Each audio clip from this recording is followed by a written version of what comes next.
Okay, Johnson. Hey, thank you, Mrs. Black. I gotta try to get Facebook going, I guess. Or no Facebook? Looks like Facebook's not running. I could try to get Facebook going. Or hold on a second. Hold on. I think we're giving me a go live option. Let's see. Okay. All right, guys. Yeah, you can't play that clip. You cannot play that clip, Johnson. So there we go. And I'm going back to you. Yeah, yeah, yeah. Thank you.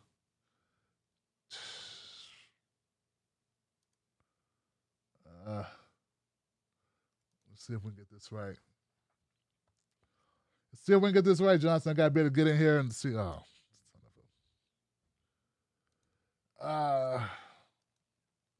what?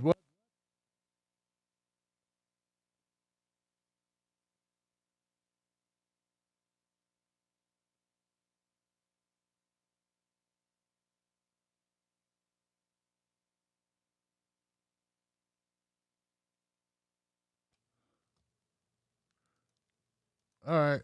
All right. There we go. It's back up. No, it's not made for kids. God damn it, that's been every time.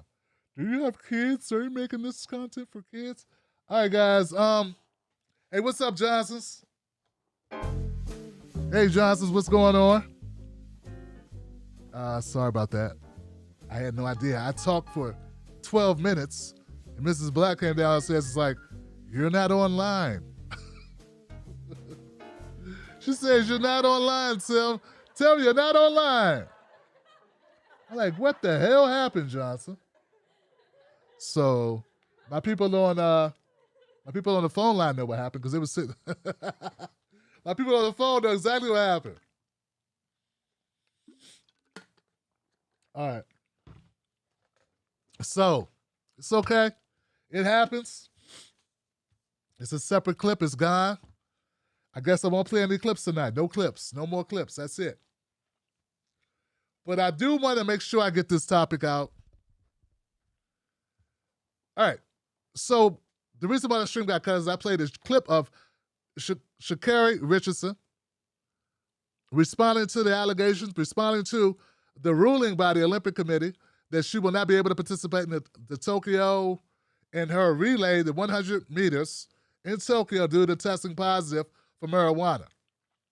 As I stated earlier, guys, I thought marijuana, I never thought marijuana helped you run faster. Unless it was like a run to the store, run to the, you know what I'm saying? Like there's no, I thought they test you for drugs that help you cheat, or drugs that give you an unfair advantage. What else they test for? Tylenol, ibuprofen, Advil. Same thing, Tim. But you know what I'm saying. Alcohol, what else do they test for? And I guess, okay, so besides that, I understand those are rules. That's your rules. You don't want to take part in the rules. That's your deal, okay? You don't have to run in their Olympics. And I get that too. And there's a lot going on with this. I heard about something about the swimmers with the head wraps, and there's more to it. But here's the thing, guys. This is what I wanted to comment on. This is what I think is important that I want to bring to the conversation. As I listen to Shacarri explain on the Today Show about the reasons why she wasn't able to, or the reasons why she smoked weed, which you know that was not what she was supposed to do, was because a reporter, out of the blue, told her that her mother had died. This was the same week where she was going to have the tryouts. She was in Oregon, and this guy she doesn't know, reporter, I don't know if it's a guy or not, but this reporter breaks the news to her about her mother, which sends her in an emotional tailspin. And that's when she smoked some weed. Okay? Kind of try to deal with what she needs to deal with in order to perform at a level and be able to just hold it all in her head and be able to do what she came here to do. And I just thought about the enormity of the task in front of her. You know what I'm saying? Because I saw a clip where Shacarri came in last place, not first place. And it looked like it wasn't that long ago. So she's had her own struggles performing at this high level that she's at now. And then you want to add on top of that your mom just passed away. And we want to add on top of that any athlete anything can happen. You could fall in your career in a split second. Land the wrong way or something, and all your dreams are gone. Have a bad race and don't qualify. So all of that's going on, and I'm thinking about this. I'm listening to her tell her story, and then I'm thinking, what's missing about her story? What is missing from this? I mean, I get it on a logical level. I get it. I understand it. You were under stress. You just lost your mom. The shock of it, dealing with it, then the pressure of having to compete, wanting so badly to do well, not just for you, not just for your mom who's passed away, but for your grandmother who raised you, and all these things. And then I'm like, what's missing? What's missing? Then I realized what it was. She wasn't crying. Not a tear came out of Sha'Carri'S eye. I didn't see a single teardrop in my eye. And at first I was proud of, I was like, yes, that's right, sister. Don't give them the satisfaction of you crying for these motherfuckers. Don't cry for them. Hold your head up high. You'll be back. You'll be back. Then I realized I'm talking about a 21-year-old woman who just lost her dream. We don't know if she's going to get another opportunity to do that at that level.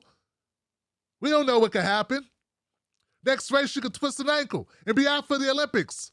Then something else could happen and her career could be done. I mean, it's happened to people.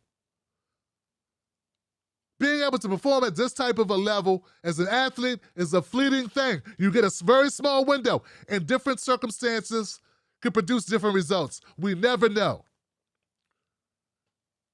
And then I started thinking, I know what it was. It was a TikTok video I saw where these white girls on TikTok were doing a challenge. It was the fake cry challenge. They all were crying, and then they'd stop just like that. The challenge was, how realistic can you cry and then stop? And I thought, damn, that's what Sha'Carri'S missing. She's missing the ability to cry and stop. She's missing the ability to show her emotion, to express herself, to make people feel. And she said she didn't want people to feel empathetic to her, no sympathy. But that's what she needed because, hey, man, I know some white girls would have cried like hell.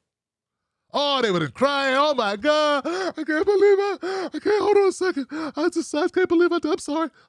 They'd have did the whole thing, and America would have been moved by it. Everyone would have been moved. In these conversations about, oh, well, she should have just did better. She should know better than smoke marijuana and the Stephen A. Smith, weed, get off the weed. None of that shit is said about white girls. Or white women, white men. None of it. It's reserved for black men. And I'm thinking, this is not right. Not only could Sha'Carri, on two levels, it's like this heavy burden of blackness,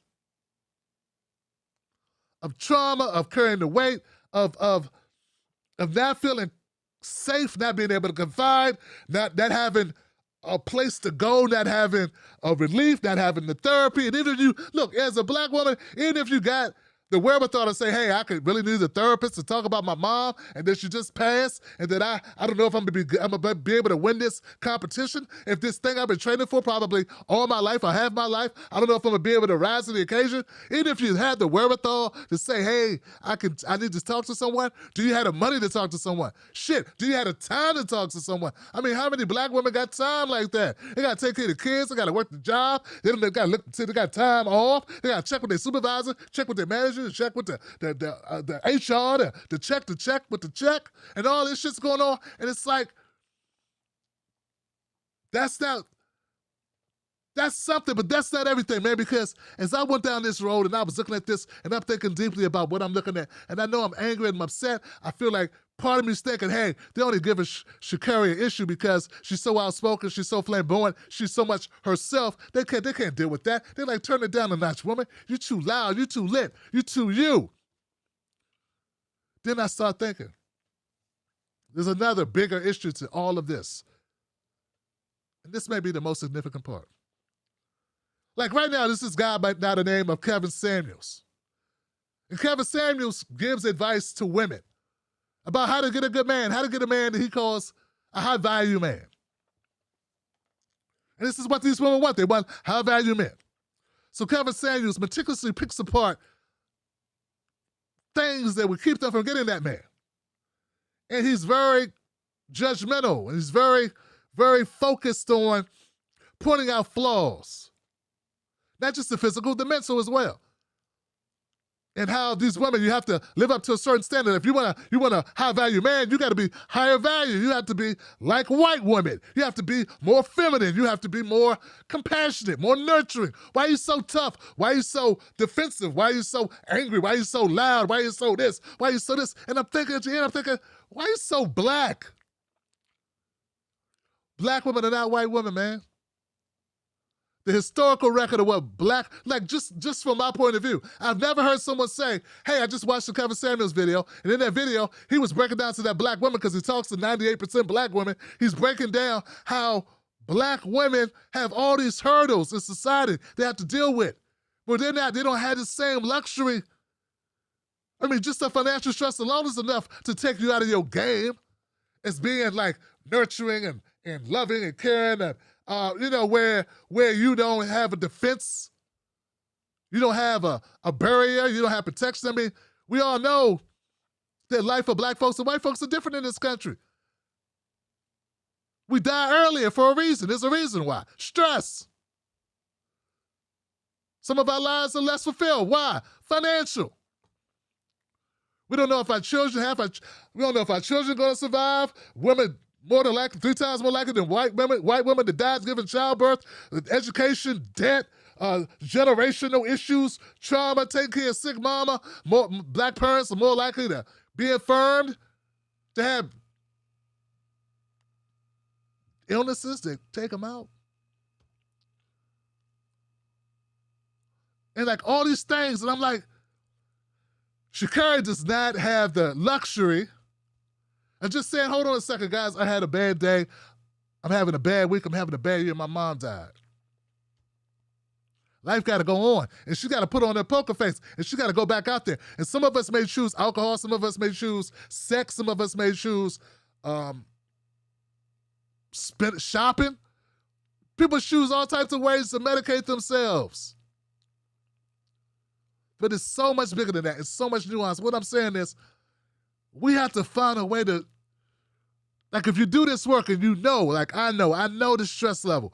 I know what black women deal with it from a logical standpoint, but I don't know on an emotional standpoint. And all I'm saying is I'm watching a 21-year-old woman deal with shit that some 51-year-old woman can't deal with effectively without turning to something.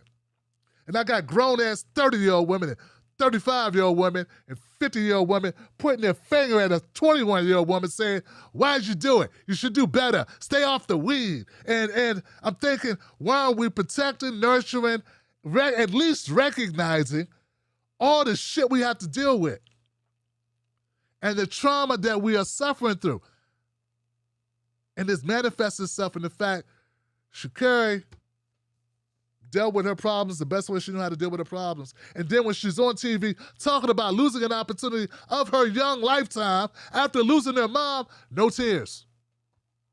You can tell she's upset, but still not comfortable enough, not protected enough, not safe enough to even cry, even when it benefits her, even when it would have been the safest thing to do. Man, it's devastating that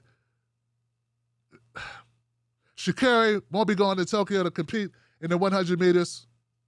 It's devastating that after that great race, man, amazing, phenomenal race. Don't take nothing from that. Life does what it does. You never know if you get back at that opportunity. But my thing is this, what's even more devastating is I don't know if we as a society, and hell, we as black folks, I don't know if we're really taking care of each other. Like we really see our situation for what it is. Shacarri Richardson is not just Shacarri Richardson. Shacarri is us, and we are her. And what she's going through is endemic of the black community and what we all go through, and what our moms go through, what our sisters go through, what our daughters go through. You understand what I'm saying? I'm not condemning anyone. All I'm saying is we need to take a better look at this shit, man. This is serious. This woman doesn't feel safe enough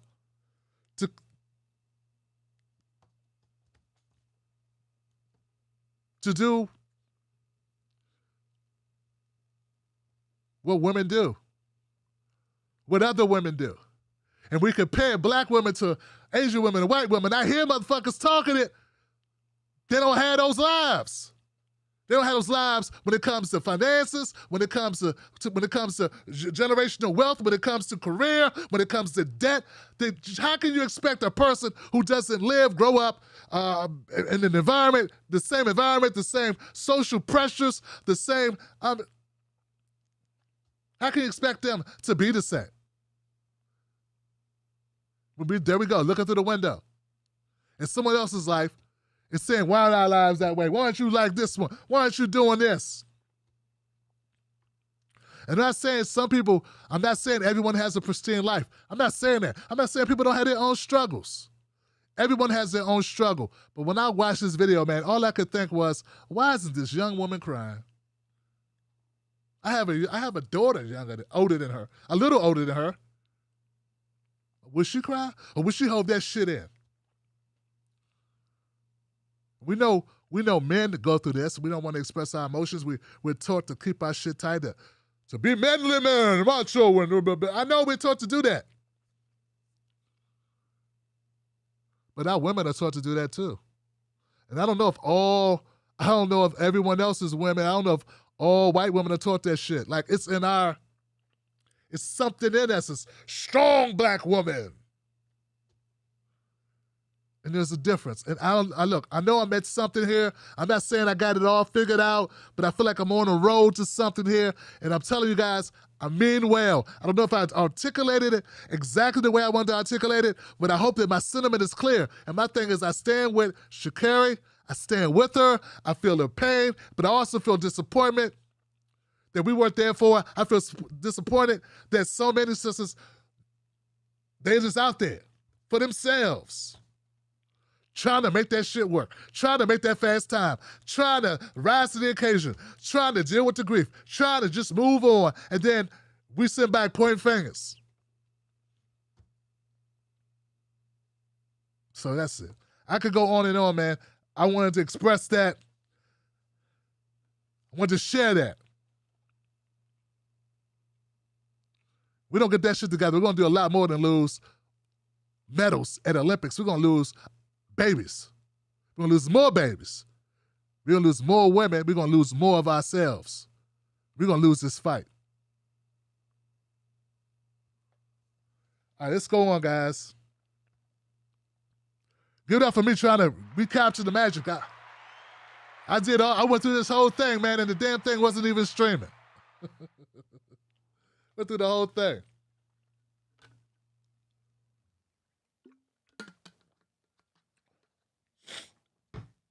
Wow.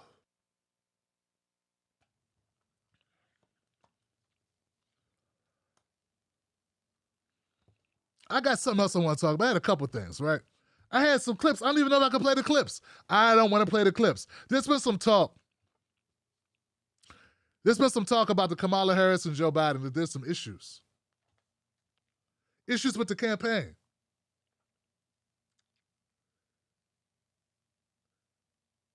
I can't play any of this shit. I don't want to get it cut off again. I guess that could be my major thing. All I can say is there's tension between the Kamala Harris staff and the Joe Biden staff. And at the end of the day, guys, I'm just looking at this. I'm saying cut the shit. All right, cut the shit. Joe Biden ain't gonna run for a second term. I think we got some publicity stunts going on right here to elevate Kamala. Hey, we didn't hear shit about Pence. I forgot Pence was VP. Why are we talking about Kamala? We talking about Kamala because they paved the way for her to be her run in 2024. Because why are we even talking about her? I forgot Pence was vice president. When Joe Biden was the VP, who talked to him? Unless he effed up. Obama didn't even invite him to the dances. Had him in Siberia or something. So that's going on. I just think, it's like they're playing politics when they need to have them playing fix this shit. That's what they need to do. Which brings me to something else. I came up with a new segment, y'all, for Freedom Friday. It's called Cut the Shit. Yeah, cut the shit is when I point out things that make me want to say cut the shit. For instance,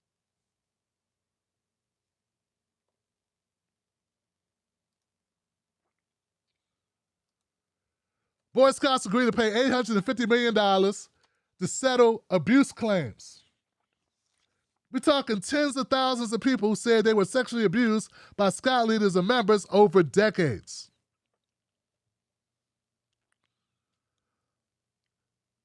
Now, in an interview on Friday, Kenneth Rothweiler, the lawyer who represents the largest group of claimants, about 16,800 claimants, which are parents and families and kids who say they were abused in the Boy Scouts. This is the largest settlement of child sex abuse in United States history. Not the Catholic priests, the Boy Scouts. Kenneth said, Mr. Rothweiler said, you can expect the total to run into the billions. Billions in payouts from insurance companies and organizations that have sponsored the Boy Scouts. And my thing is this, cut the shit. I'm not saying the sponsors knew, but I'm saying, come on, guys. Come on, man. We got grown-ass men that want to be around little-ass boys. Anytime grown-ass men want to be around little-ass boys for far too long, without structure, in the woods by themselves, you need to have heavy monitoring of what's going on and an open-door policy to report on this shit. Cut the shit. Don't act like you didn't know something was going on. One of the things I detest are the system trying to protect itself and then telling us, don't believe your damn eyes. No, we believe our damn eyes. We weren't born yesterday. Cut the shit. Pay the checks. No, cut the shit, cut the check.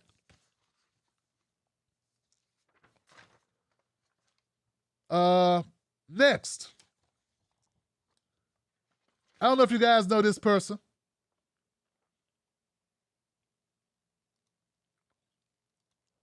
That's the black guy I keep having to hear about because he gets his rocks off talking to Klan members and trying to convince them that black people are people. Yeah, this guy, I forget his name. What's his name? Well, anyway, New York Times, they wrote this article. This guy, Nicholas, wrote this article about Davis. And look, guys, here's the thing, man. Daryl Davis, that's his name. Here's the thing, guys. I'm not saying what Daryl Davis is doing isn't nice. It's nice. It's also some cool shit. Hey, Daryl, cut the shit. You walking around talking to a handful of redneck bastards, bigoted bastards, hateful-ass racists, and convincing them that black people are human beings ain't gonna really move the needle. Our problem in America is structural racism. You getting an attaboy from a good old boy ain't gonna change our situation or the way they treat their homeboys. Get what I'm saying? We talk about systemic problems in healthcare, environmental justice, mass incarceration, criminal justice, and everything in between. So miss me with the bullshit. What they're doing, Daryl, is using your goofy ass to not give us reparations and to pretend that the racism is about one-offs with local yokels not accepting black people. When that ain't what the fight is, man. The fight is systemic racism and fight for reparations. I don't give a fuck if people love me or care about me or like me. What I care about is justice and getting my just claim. Shout out to the Race Reset at Actify Press. Oh, cut the shit. Next. Oh, I had a clip for this, but fuck it. Meghan McCain is leaving The View. Meghan McCain is leaving The View, and I I saw a little segment I was going to play where Meghan and Whoopi and Joy and other lady, Sunny, that's it, and Sunny, they were all talking like they were all friendly, and all of a sudden it was like, oh, the shit we went through was just Meghan playing a conservative, pretending to be an asshole, because that was her job, to be the asshole, and she got paid to pretend to be an asshole, and cut the shit. I'm sorry, Meghan, you were way too good at pretending to be an asshole not to be an asshole. Some things are just what they are. You were comfortable in your wheelhouse, lady. You were an asshole, jumping on anything black and sticking on it, kicking it to the curb, whether it was Colin Kaepernick, Black Lives Matter, and anything else that started with B, you had a problem with it, including Barack. Yeah. So, cut the shit. Just because you're leaving now, you want to come back to the regular world and pretend that what you've been doing the last 6, 7, 8 years, I don't know how long it's been, was just a figment of our imagination and some clever marketing scheme. Well, that shit ain't going to fly. You chose to do that job. You stuck doing that job. We're going to see you always as the person that done that job. And if you didn't have your dad, if your dad wasn't John McCain, you never would have got that job. So cut the shit.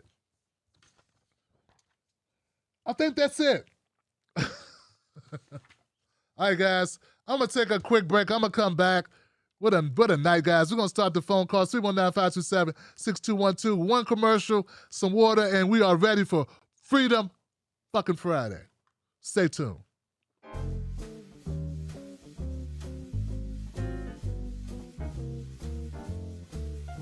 Most news shows are suspect. They don't focus on black issues, and when they do, it's all fluff. How does that help your life? How does that help your family? How does that help the culture? They don't. The Tim Black Show is different. Tim Black gives you news for people who can't stand the news. Real, authentic, researched, entertaining, on point. Don't let nobody take your cornbread. Visit www.timblacktv.com today. Get black breaking news, politics, culture from someone you can trust. TimBlackTV.com. Join us today.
We are ready to rock. We're ready to do this. Let's do this.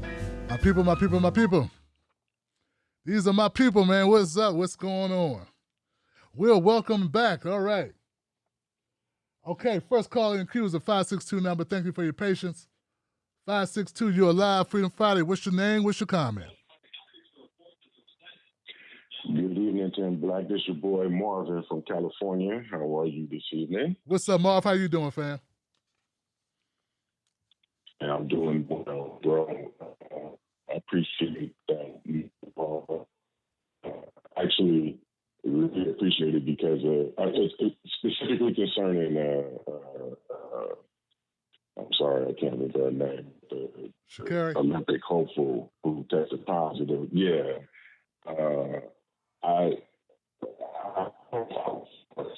Honestly, I didn't know she was before a couple of days ago. So it's like, I appreciate your backstory and what I didn't know. However, and I'm denigrate you. You breaking up, fam. Marvin, you breaking up a little bit, fam. Can you hear me? Yeah, you were breaking up. Yeah, you're better now. Go ahead, bro. All right. So I was just trying to say, I'm not trying to put down, the monologue or even the story. I'm a brother. I got two daughters myself, and one just graduated high school, and I got a 15-year-old coming up that's going to be, I know the world that they're coming into, not just because I'm their daddy, but because I'm a black man. I know what kind of world they're going to be coming into.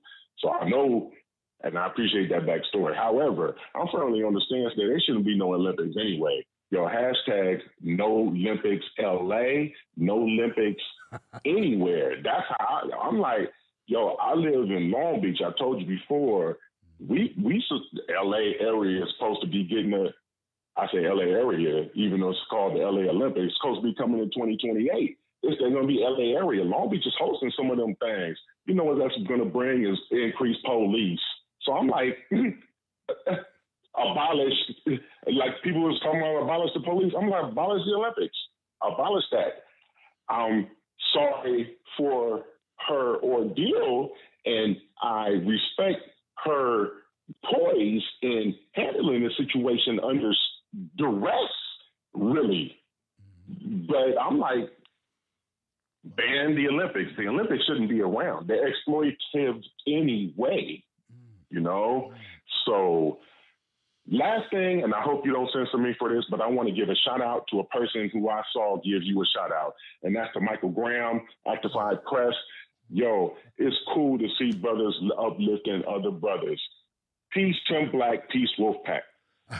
Nah, man. Mike's my guy, man. That's what's up, man. I appreciate the hell out of you, Marvin, for saying that, man. And that's my dude, man.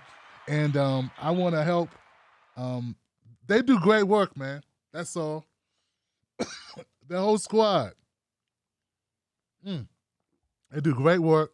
And, here's my thing. Like, a lot of times, I'm not saying we agree on everything 100% because we're different people, right? I think even they have, this is a squad of three, Mud, John, Khaleesi, the soul and spirit, and like, look, and I may be missing one person. I think it's four of them.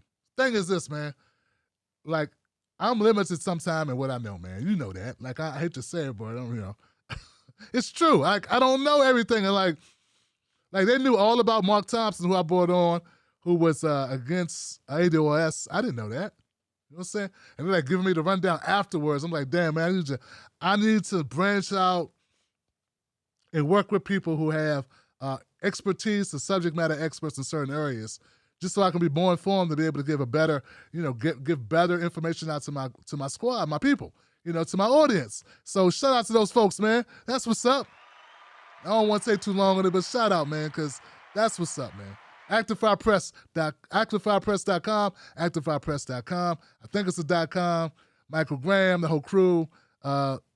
Reset Race. And they don't know this, man. My new show is going to be The Reset. And I had graphics made and all that shit. And then I run into Microgram and I found out they got a show called The Race Reset. So I had to get everything redone and come up with a different name because I ain't even trying to, I was like, I was going to talk to him first. I was like, man, nah. So that's made me come up with Pause with Tim Black, because that's the respect level we should have for each other. He should not have to ask me, Tim, man, dog, man, why could you do the show with the same word in your title as me? They won't even have to ask that shit. Because out of respect, that's what we should do. We should be like, okay, you there first? Let me rip this shit up and make me something new. That respect level is missing sometimes. I'm going to go to the next call, man. I got a 470 number in the house. 470, you live. What's your name? What's your comment? What up, Tim? Damon from Atlanta. Damon, what's up, fam? What's going on, brother? Shout out to Mr. Black and the Wolf Pack. Want to talk tonight about, want to get something off my chest about critical race theory. I know you've talked about it maybe a couple of weeks ago about it, but I keep seeing people commenting on it, and I really had to get off my chest about it. And critical race theory, to me, seems to be the latest concoction of Republicans to create a straw man argument, because they really can't run on anything else. They can't run on anything that helps the people. So what they always try to do, every election cycle, they try to find some wedge issue they can get their base riled up and in a froth over. And this is the latest thing they've got. Because I heard somebody talk the other day, it was a white gentleman who said, well, I'm not racist. Why do we always got to bring race in everything? This is going to make white kids feel bad. And my thought was this. Here's the thing, dude. If hearing an alternate or alternative view of history, if that makes white kids feel bad and hate themselves, then let me tell you something right now. They ain't gonna make it, because white fragility, white privilege, that is it on full display if we're talking about it. Because at the end of the day, nobody seems to care about what black kids hear. Black kids hear that Thomas Jefferson was a great man. The founding fathers were great men of God who loved freedom. That whole slavery thing, whatever. You know what I'm saying? But then they try to paper over that. But the reality is, racism, as much as they want to act like it's not a thing, well, if race isn't such a big deal, then go back, create a time machine, go back and tell your forefathers to not have talked about race and everything they did. Because even after slavery, they try to make it seem like it was just about slavery. Once it was over, whatever. But then after that, what about Jim Crow? What about FHA loans that were prohibited from black people getting them, but white folks? It built the white middle class. So all these things that they keep ignoring, and they act like critical race theory is just, killing them. But the reality is, all the things that black kids have heard has not been true. We just deal with it. But them, for 2 seconds, they all of a sudden feel oppressed, quote unquote, and all of a sudden they act like little kids are going to kill themselves. So at the end of the day, it is what it is, man. Like, y'all got to stop being so mentally fragile and understand that even if you don't agree with critical race theory, understand that it's an alternative view, and let's debate it. And just like with Governor DeSantis in Florida talking about, well, communism needs to be barred from being discussed. Well, here's the thing: if capitalism is as great as we say it is, cool. Let's have a critical. Here's the thing: Republicans love to talk about how kids can't think critically, but how can they think critically if you suppress all the information that they could possibly use to judge things against each other?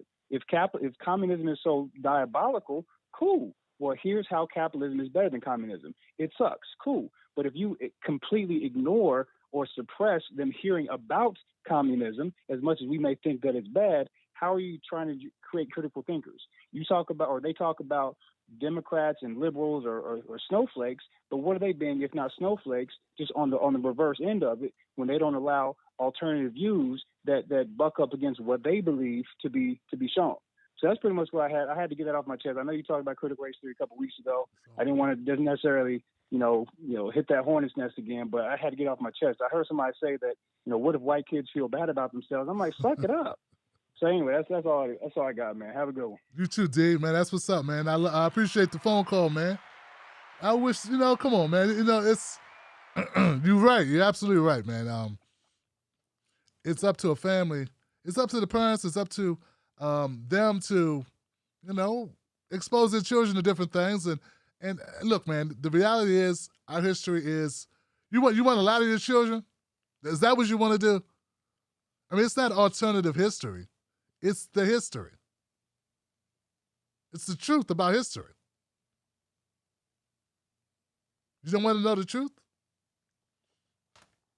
Like, I'm not going to open back. You talking about, you did fine. I'm the one to go back to the hornet's nest, man. I mean, how are we going to get better people? How are we going to have a better country if nobody gets to learn from the past because we don't have the guts to talk about the past?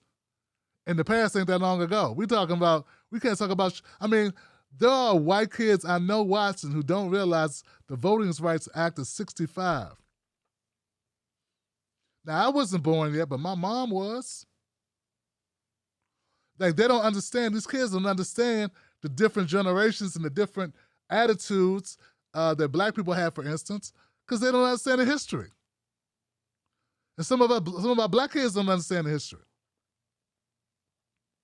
You know what I'm saying? They don't understand the mothers that raised the grandmothers that raised the mothers that raised the daughters today, and what those environments were like each step of the way for black folks.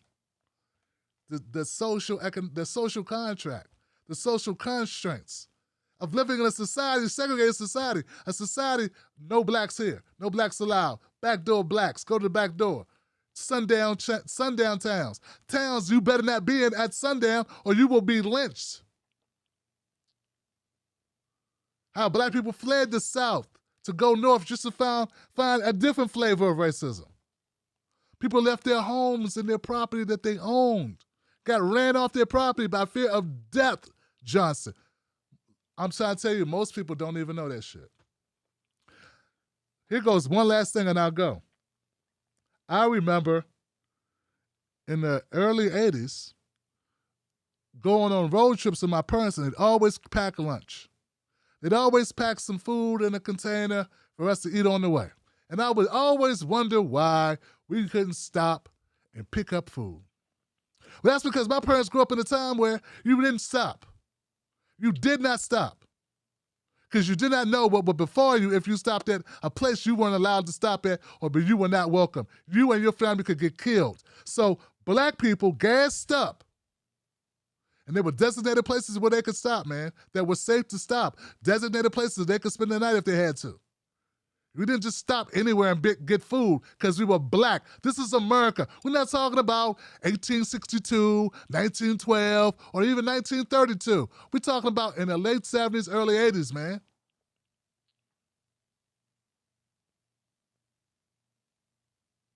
I'm going to go next call. 602, you're live. What's your name? What's your comment? It's Curtis. So you can't have a conversation with me till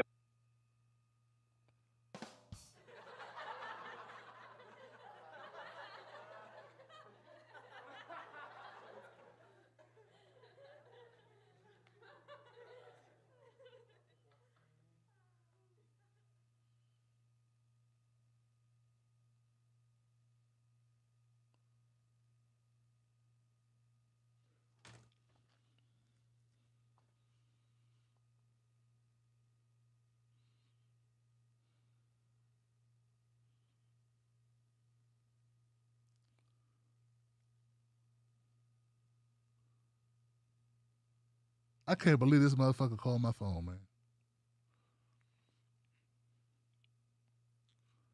Man.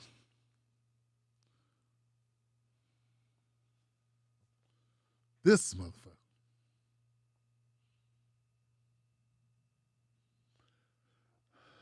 949, you're live. Freedom Friday. What's your name? What's your comment? Hey, yo, it's Emerson. It's like, I donated to your what you call it, YouTube channel before. It's like, you gave me a good level of perspective. Who's this? It's always nice to get a little bit of perspective. It's Emerson. Emerson, what's up, man? How you doing, Yeah, fam? my perspective. Yeah, this is my brother. What's up? Emerson Always Lamb. Yeah. Yeah. You always give me a good level of perspective. Not always easy to find. Bit harder than you think coming out of California. Thanks. Always good to have your YouTube channel around. Later. My brother, Emerson. Thank you, Emerson, in the house, man. I needed it, man. Yeah. Yeah. Anything else, Em? Yeah. Bit harder than you think. Yeah. Yeah. All right, brother. Give it up for Emerson Lamb. Yeah, that's a supporter of the show, man. And I don't know what's up with some of these people, man. Emerson's cool, but that guy Curtis, man, that guy's a nutcase, man. What's wrong with this guy? Motherfucker, get off my phone. Never call again. Never call again. I didn't say call back a year later. I didn't say call back 6 months later. I didn't say call back when you learn how to tie your shoes. I didn't say call back when you learn to use the bathroom with the lid up. No, motherfucker, I said never, ever call my show again. I didn't say call back when you find out who your mother is. I didn't say call back when you find out that you need therapy and you're going to do that. I didn't say call back when you get your dose right. I said never, ever call again. This is not a joke. This is not a stage act. I'm not playing with you. You are not welcome. How can you call someone's show, call them a nigga, and curse them out and hang out and do all this shit, and then call back like nothing happened? How? What is wrong with you? Hey, man, we're not friends. And you don't get to do that, motherfucker. I don't have to turn. What docile, kumbaya, goofy Negro did you take me for, man? Huh? Nah, man, you're not welcome. You're never going to be welcome here. Ever. What you should do is start a new community. Okay? Start your own show. It's called The Crazy Curtis Show. And start building that community, man, the Crazy Curtises. And you be the host. And you can rant and rave about Bain Capital or whatever the hell, some toy company or whatever weird shit you got going on, man. Whatever, man. You can use the N-word as loud as you want. You could call yourself up. Hold on a second, it's Curtis. Hey, Curtis. Hi, Curtis. Hey, crazy, I'm crazy. I know you're crazy. Shut up. Get off my phone. You can talk to yourself on it. You can heckle yourself. You can do whatever you want to do on your show, man. But see, this is the Tim Black Show. This is my show. Take your ass, tip your ass out the door. Go. Why do people feel like they have a right to do something? You don't have any right to do shit. You have a right to leave. You have a right to start your own show. Always some corny white guy or some corny white woman thinking they own some shit. You're really listening to me now, Tim Black. No, I'm not listening to you. I'm doing what the fuck I want to do. It's not because of you. You are arrogant. You think it's you. You know how many people talk to me on a given basis? You know how many people, I have actual friends.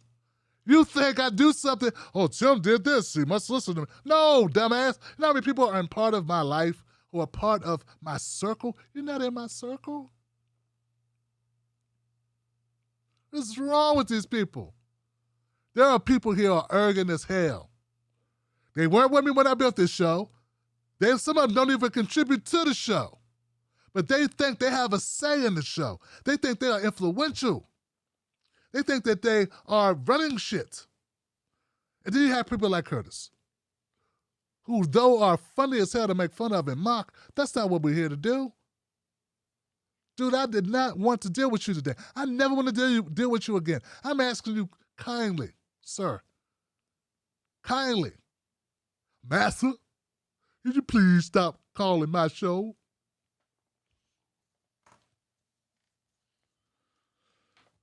That's how he used to black people talking. You telling him to get the fuck on. That don't resonate to him. It's like it can't. Yeah, what? Black person telling me to get the fuck on. Take my $2 and shove it up my ass Give it to my mother, leave it on the nightstand. They ain't used to that type of talk. That's the only type of talk I got for you, Johnson. That's it. Because I don't respect you. And I don't want you here. You're not wanted. We don't serve your kind. We don't serve idiots. We don't serve racists, idiots, dumbasses, or people who live in a fantasy land where they run shit that they don't run.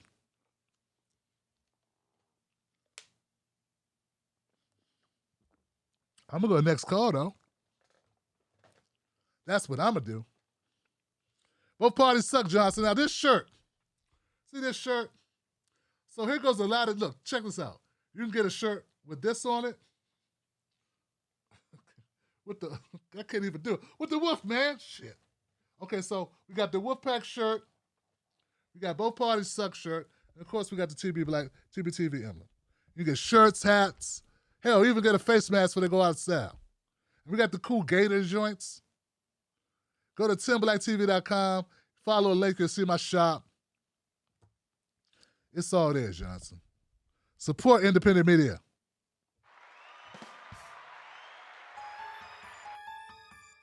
That's Curtis when he calls up.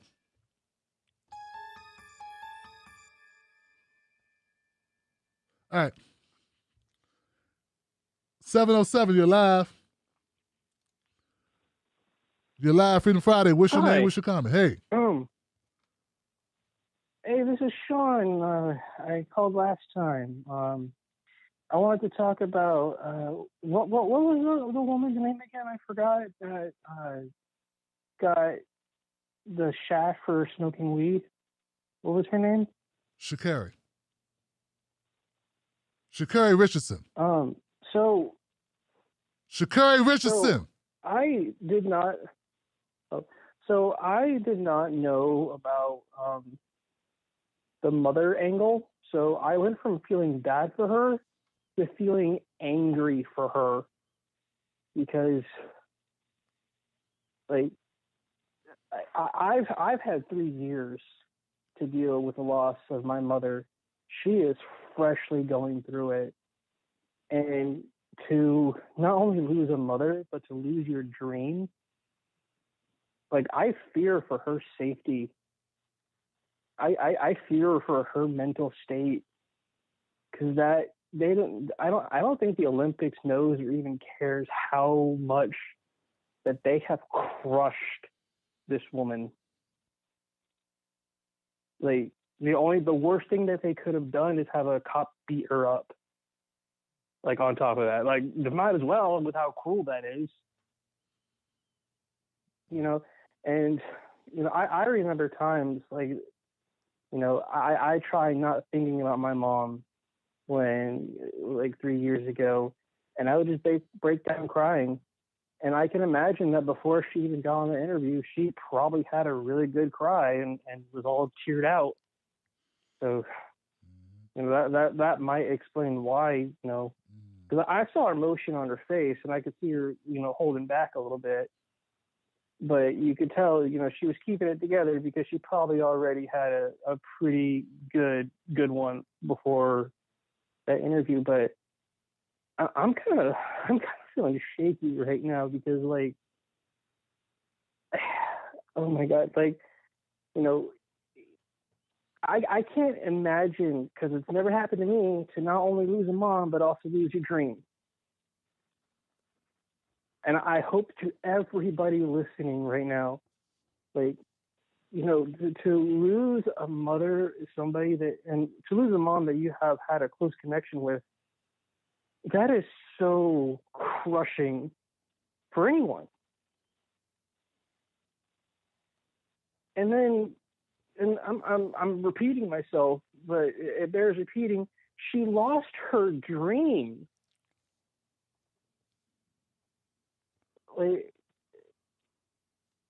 I hope her family is keeping a close eye on her because holy shit.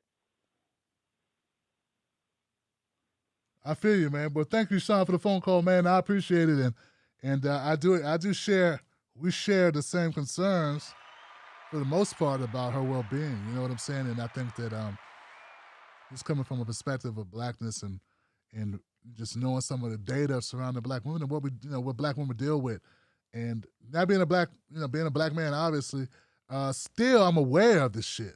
The stress level. And my thing is, I think some other folks may have expressed it in a different way. And it's just looking at the different ways in which how the public responds to certain types of emotional stress that people express. You know what I'm saying? So, I don't know. I just want to point those things out, I'd also like to respond to Emerson Lamb here. Emerson's talking about the guy who talks to the Klan members. And he says, question is, did he get people to leave the Klan? No, that's not the question. That's a question that's very, very, very, very low down the totem pole.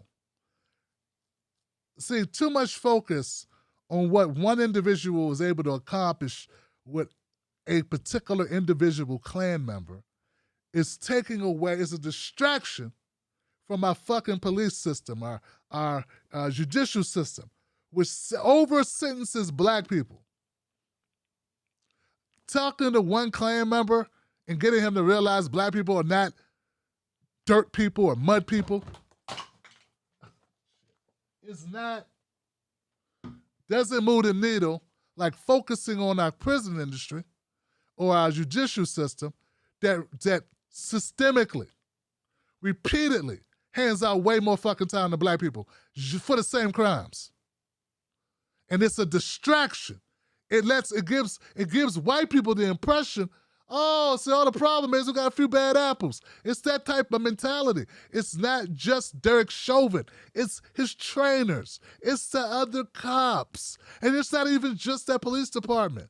It's a lot of police departments. It's the system of policing. It's the underbelly, the system, the setup, the design, the purpose for policing, what it was created for. Catch runaway slaves, the actual origin, the actual fundamental precepts that we created policing, the purpose of that.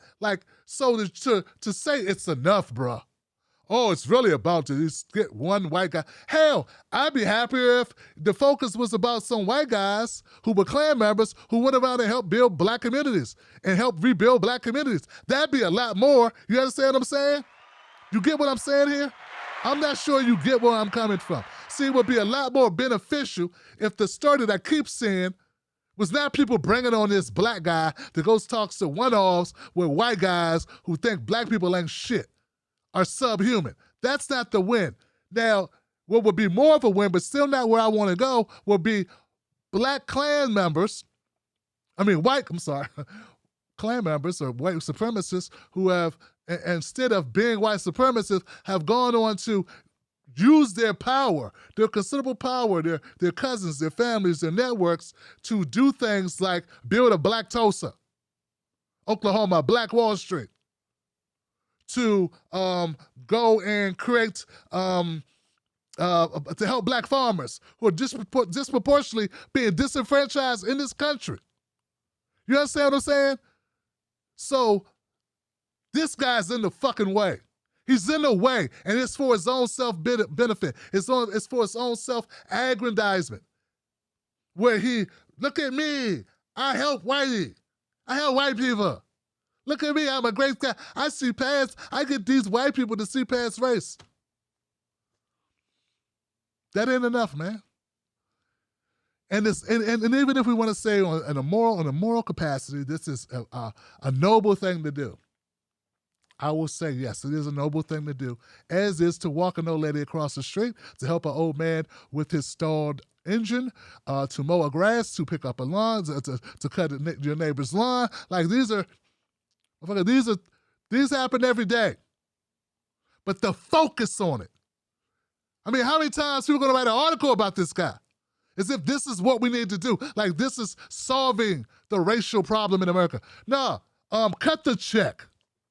Stop trying to get around cutting the fucking check. Stop trying to get around the health disparities. Stop trying to get around the lack of employment, the lack of income. Stop trying to get around the generational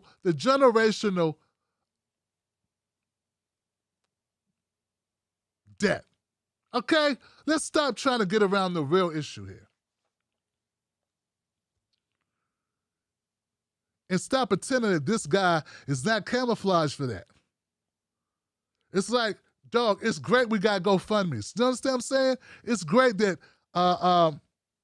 there's going to be somebody right now who's going to GoFundMe that'll help pay for their health care. Okay? It's great that someone right now is running a GoFundMe and some people have contributed so they can get that operation and not go bankrupt. This is a great thing. But if you focus on that too much, it starts to become a distraction for the fact we need fucking universal health care. We need universal health care. Don't let the one-off GoFundMe, because everybody can't get a GoFundMe, dog. So the GoFundMe that helps this one family stay indoors, deal with mom's multiple operations or multiple operations for the child should not distract nor be expanded, because that's what media does. They keep on expanding and focusing on it and zeroing on it and focusing on it and getting closer to it and blowing it up and amplifying it and blowing it up and you'll forget of all the people that die every year because they lack money. You'll forget all the pharmaceutical companies that hike the prices up for no reasons other than to make more profit, that outprice people who lost their fucking health insurance. And you'll be focused on the GoFundMe and how kind everyone is. Because you overlook the enormity of what's being neglected while we focus on this nice story. And don't get me wrong, I love nice stories. I do a segment called Feel Good, damn it. But I didn't say be stupid. I didn't say pretend that this other shit don't exist. And this guy from New York Times, Christoph guy, I don't know this guy. But I know I've seen other people peddle this shit like this is gonna, where's their coverage of reparations? Where's their coverage of reversing all the fucking plight that racism has wrought upon these communities? The non-specific addressing of racial issues by the form of legislation in this country. Ever. Instead, they made it minorities, which included women, Asian folks, Latin American folks, or people from other countries. You know what I'm saying? So let's stop the bullshit. Let's stop it. And let's see it for what it is. I think it's a clever distraction. That's what I think it is. It's like, ooh, look what we got on TV today. And then we forget we got a bunch of homeless people living under the bridge, Johnson. And then we focus on the one lady who gives the homeless people the food. And look, that's great. We got to do something about this shit, though. Don't let the stories of the nice lady with the big heart who feeds the homeless become the entirety of the story. Because it's not enough, Johnson. It's not even close to enough. And when there are people who want that to be the story, they want that to be the narrative. As if individuals can fix this shit. Individuals cannot fix racism in America. Even if all white people who are racist say, hey, I'm gonna stop. It's a system. It is a system. That's why this whole bullshit about critical race theory being a problem is a lie. Because anyone who's got intelligence over a certain amount is going to know that the problem with race in America is not individual attitudes. It's systemic. It's not that you can go to McDonald's and get a bad cheeseburger and get sick. It's how we process the chickens. Okay? Yes, we want the restaurant up the street to do a better job with cleanliness. Let's shut their asses down until they get their shit up to code. But on another level, right, the food industry itself has a problem with how they process the meat. Get what I'm saying? So let's not stay here. Because they want you to stay here. You don't think the restaurants want you to stay looking? You don't think the food industry wants you to stay looking down here at the fucking independent stores about how they independent restaurants, some restaurant with no fucking name on the Bob's Burgers. They want you to focus on that and not focus on GMOs or some other shit or whatever. Like, come on, man. Think, Johnson. Think. Instead of acting like someone covering that is a fucking saint. Oh, he did a story. No, I'm just trying to lighten the mood for a minute. When I do it, I'm not trying to make a statement when I cover it. I'm not trying to say, oh, look, see, everything's okay. We just get together and everyone just, plants their own gardens. That does not deal with the issue that we have of food deserts. It just scratched the surface. It's not even close. It's not in the same universe as close enough, man, as good enough. That's just convenient for some people. They want you to think it is. They want you to think it is. Convicting Derek Chauvin does not solve police brutality in America. Oh, good thing we got that cleared up. We're all good now. That's how they want to treat this shit, They want to treat it like, oh, we got rid of Derek Chauvin. All is well. There we go. We took care of that racism, that police brutality thing. We're good to go now. Back to normal. Have a good day, nigger. No. That's not good enough. That's not, no. And they do that with everything. Start looking around and look. Even if you disagree with me, start looking around and notice how they make the smallest good things seem big as shit.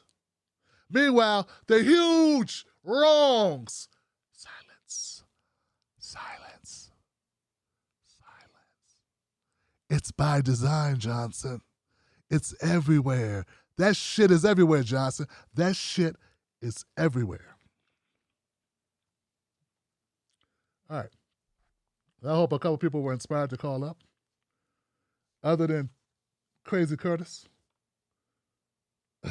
864, you're live.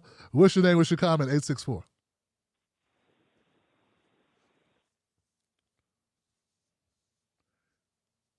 $864 just left. All right. Well, 973 is in the house. 973, how you doing? Hey, what's up, Tim?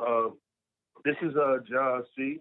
One for the Reset Race podcast. I was just calling up. You know what I mean? To just show you some love, Tim, man. We appreciate you, bro. I'm listening to you. I'm hearing you, and we definitely rocking with you, bro. We definitely rocking with you, man. My man, but John, what's up, man? How you feeling, man? Tell me something, man. Drop some jewels, man. Leave us with something. What's going on with the podcast? What's something that you guys are covering right now? Well, right now, we basically are just focusing on mainly how certain factions, I think the left in general, how they do these kind of class reduction games, play these little games. Like we like to call out things that people know is know and feel is happening. Black people, especially Negroes, that feel that's happening within the liberals and leftists that you can't really pinpoint. But we try to pull it out by talking real shit and by pulling out facts and data to back up what we're saying. And so I think that the next thing that we covering is, more class reduction shit, and definitely we seen that interview you did with Mark Thompson, and I think it was a great interview. We definitely disagree with Mark Thompson, and I think that we may have to address that. We definitely gonna have to address that, but other than that, yeah, we just trying to keep the spirit of our people and just trying to kind of bring a different perspective to politics. The way that it's set up now, and just be unapologetically black, unapologetically descendant of slavery, a Negro, and kind of fight from that perspective. So I think that's what we always focus on. And Tim, like we said, we appreciate what you're doing, man. Like, it's a space for everybody. Yep. We got our own space. You got your space, and we definitely respect what you're doing. We definitely respect what you're doing, brother. Well, brother, the feeling is absolutely and that mutual. White dude Yeah, absolutely. And I ain't gonna lie, I think it was a white dude that called up that tried to tell you what to do. It was a white dude that said, "I'm white and I said so," and you like, what the fuck? Like, why the fuck you calling my show doing what you see that? Things you gotta deal with as a Negro.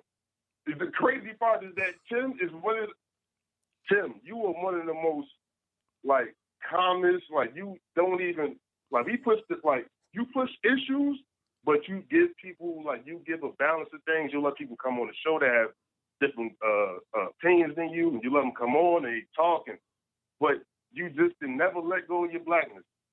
Like, you never let go of it, regardless of all the left. I knew you never let go of it, and I think, personally, I can't speak for the rest of the podcast, but I'm pretty sure they agree with me. We know that you will be bigger than what you is if you would have did that. You know what I mean? Like, a long time ago. Even when I was, quote unquote, feeling a leftist type of way, and I still have left-leaning views. Of course I do, but we knew that, like, yo, why is Tim not? It's because you proud to be, like, you fight for your people. You in this for your people. So, like, you know, so it's all good, Tim. We appreciate what you do, Tim, man, and we gonna keep supporting, and we really thank you for shouting us out and everything like that, man. That was real cool. That was real cool, man. Man, give it up for John, man, and the Race Reset, man. Active Press, goddamn it. That's what's up, man. Thank you, brother. I appreciate you. Damn, man, that's what's up, man. Once again, unscripted, just call on the fly, man. And I appreciate the hell out of those guys, man. Like, this is where I go, man, and like keep myself fortified. You know what I'm saying? Keep myself grounded. I need that because it's a lot of distractions out here. And I'm out here solo. And I can listen to these folks talk, and I know they're not trying to get on MSNBC. They're not trying to get on CNN. They're not trying to. See, here's the thing people don't realize. In this industry, not everybody's a sellout. Some people want to be sellouts. They don't even have to be told to shut up. They shut up preemptively. So their boss know, hey, I know how to shut up. I proved it. I don't talk about shit. Look at me. I'm quiet. I shut up. I self-censor myself, boss. Like, that shit that's not what we need, man. Now, I have been around. I have worked in jobs. I've had careers. I had a couple more careers than some of you listening. And I've already learned the lessons of what that gets you. You be a number in the company, unhappy than a motherfucker. Looking to have fun on the weekends or get drunk or get high or something. Trying to live a life, trying to find some meaning in some meaningless bullshit that pays your bills. Or you can find something you're passionate about, that you're unbridled, that you're unhinged, that you're totally engrossed in, that you're committed to, that you do not compromise for, and live for that shit and do it for you and your kids' kids and all your community. And that, to me, is a lot more exciting. You may not be LeBron, but you're going to get your chance to take your shot. So I respect John, Active Press, Race Reset Race podcast, man, and check them out. All right? All right. Good people. Yep. He's right, man. Everybody's got their own lane, man. There's room for everybody, man. Why should you only have one channel on your TV? Come on, man. 973, are you there? Let me try 973. What's going on? That was 973 I just talked to, right? My bad, John. I hadn't written down the next number yet, man. Let me try 805. 805, you live. What's your name? What's your comment, 805? Yeah, Tim, how you doing, man? I'm good, man. Who's this? How you doing, bro? I'm good. Who's this? This is Dave from 805, man, from California. Dave, what's up, bro? Hey, I want to talk about that young lady that got eliminated from the Olympics, man. Hey, Dave. Now, Dave. Okay. Dave. This is my deal. Dave.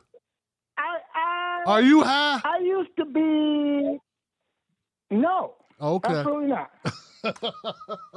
No, I can't. Actually, because of my job, I can't smoke. Oh, shit. Okay, go ahead, bro. Yeah. I used to be a road musician. Actually, I was a road musician in a Vegas show band for a number of years. And whether you're an athlete or even you or a performer, it's all the same thing, man.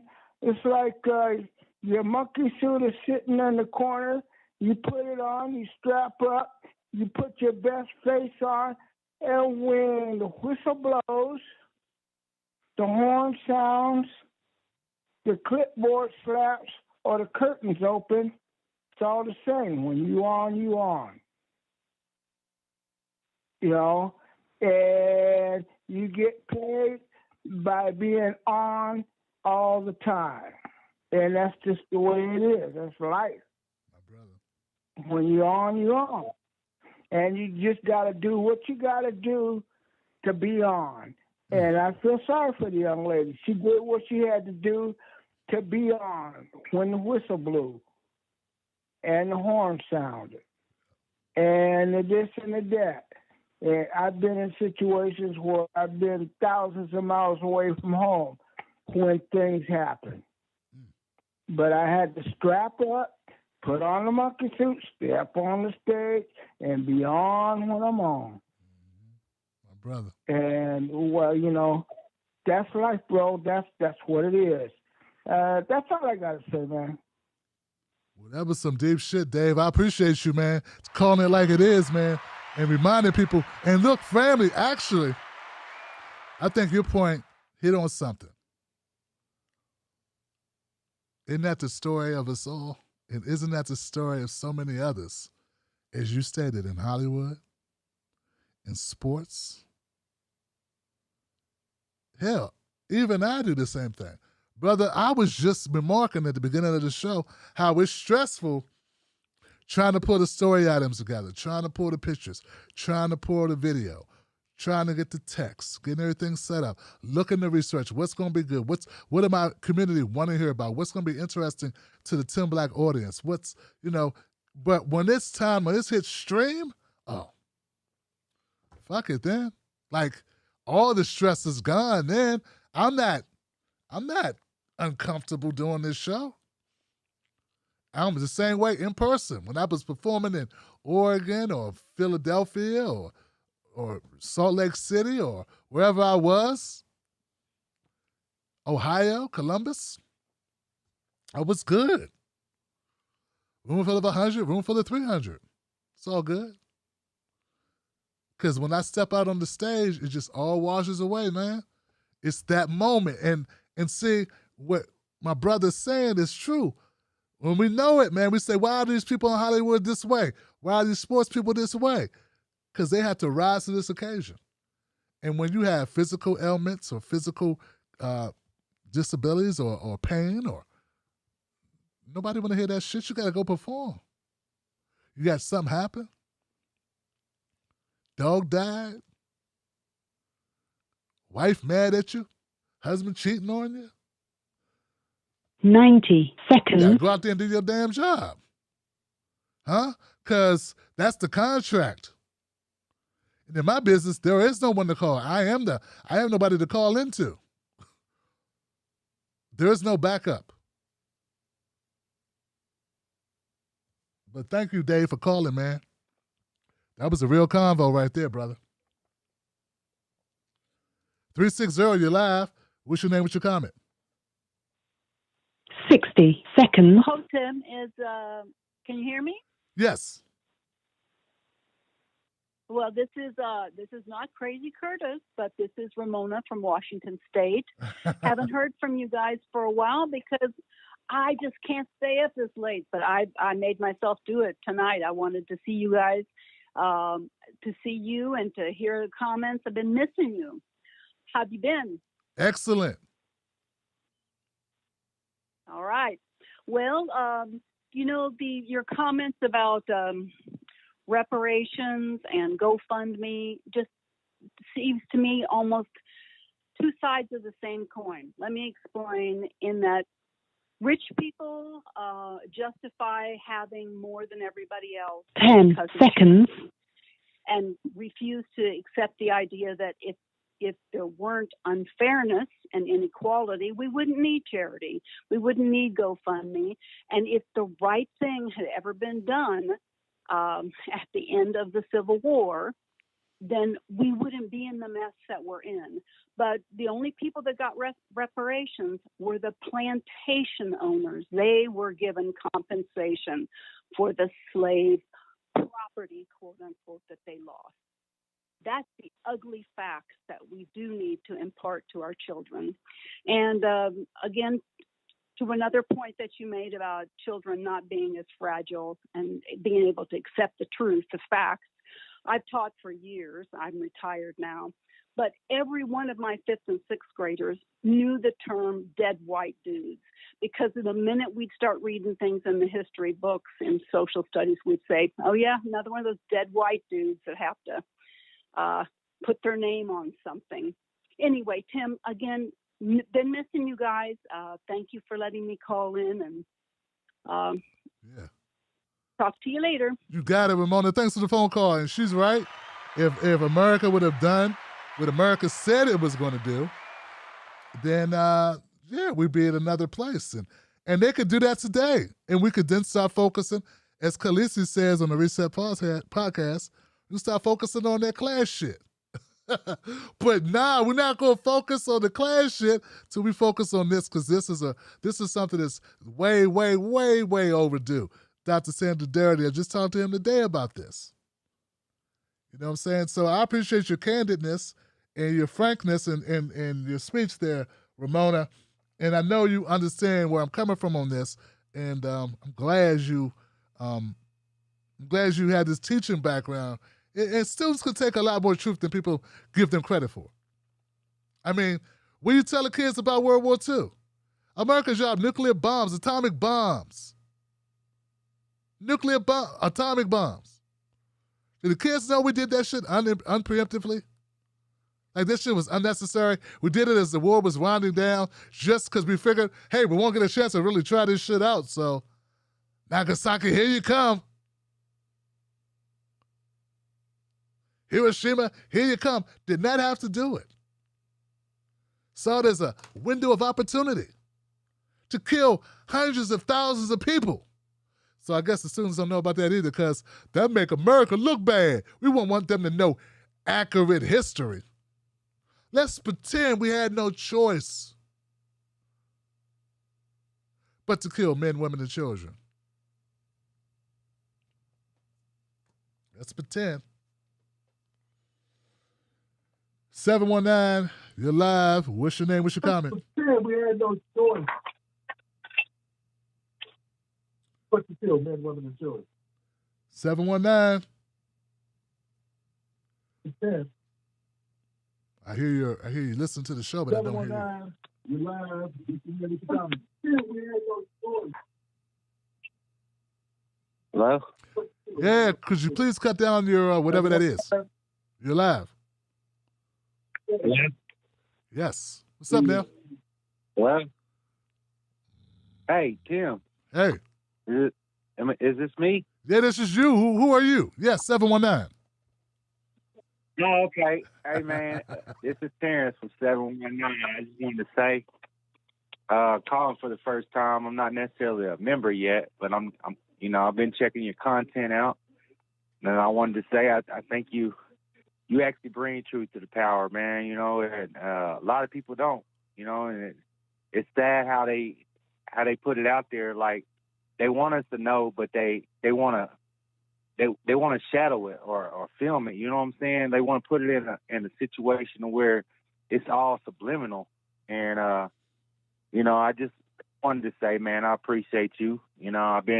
I've been checking you out for a while, and I just wanted to say, man, I appreciate you and everything you do. You know what I mean? As far as the content you put out there, I've even got my mom viewing you with me sometimes, And that's what's up. Mom's even thinking about calling you up, you know what I mean? Because, yeah, man, it's hard out there.